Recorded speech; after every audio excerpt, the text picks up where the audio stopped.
อันของฝากของต้อนมีทั้งของที่ระลึกเครื่องใช้ของซอยอาหารการกินอื่นๆแต่ว่ามื้อนี้เฮามีหยังมาฝากมาต้อนท่านผู้ชมน้องวันนี้พวกเขาจะนำเสนอของดีแต่เป็นสิ่งที่หายากที่ท้องถิ่นอื่นจะเป็นสิ่งใดนั้นพวกเขาจะแนะนำให้ฮู้ในของฝากจากสวรรค์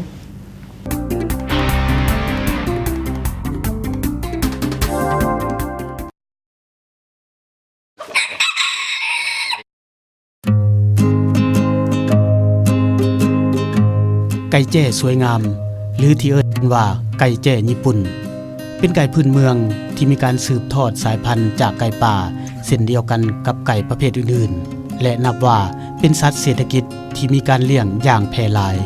เพราะเป็นสัตว์ที่กำลังเป็นที่ต้องการของตลาดไก่สายพันธุ์สวยงาม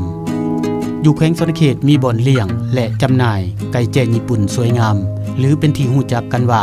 ไก่เตี้ยสวรรค์จุดเด่นที่เป็นเอกลักษณ์ของไก่แจ้ญี่ปุ่น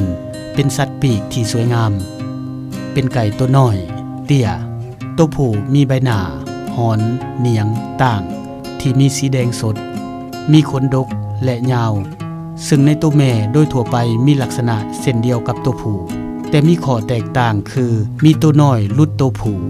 ไก่แจ้ญี่ปุ่นเป็นไก่ตัวน้อยและเตี้ยมีหลากหลายสีสันที่มีความสวยงาม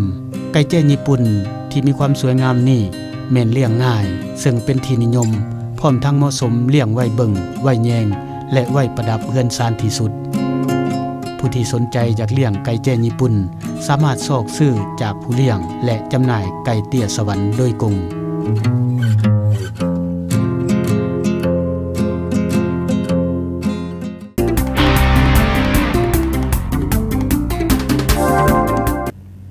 อันของฝากจากสวรรค์นั้นมีบ่อึดดังพี่น้องผู้ไทยเพิ่นว่ามีแพะแต่ว่าเวลาในการนำเสนอของพวกเฮาสัมผัสมีน้อย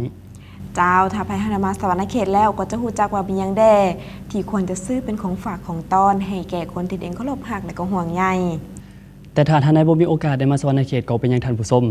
ท่านสามารถสัมผัสสวรรค์เขตได้ด้วยสายตากับระยะเวลาของรายการสวรรค์ทีวีซึ่งออกอากาศผ่านดาวเทียมทางสถานีโทรภาพแห่งชาติลาวและออกอากาศภาคพื้นดินทางสถานีโทรภาพแขวงสวรรค์เขต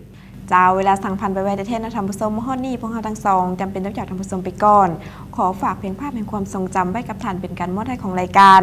หรือบริฐานเป็นภาพงามก็สามารถส่งมาตามที่อยู่ข้างเทิงหน้าจอโทรภาพนี้และพวกเราก็จะได้กลับมาพบกันอีกนาทีนี้ได้ในทุกเช้าของวันพุธเวลา 8:45 นาทีและวันศุกร์เวลา 12:30 นาทีกับรายการสวรรค์ทีวีสบายดี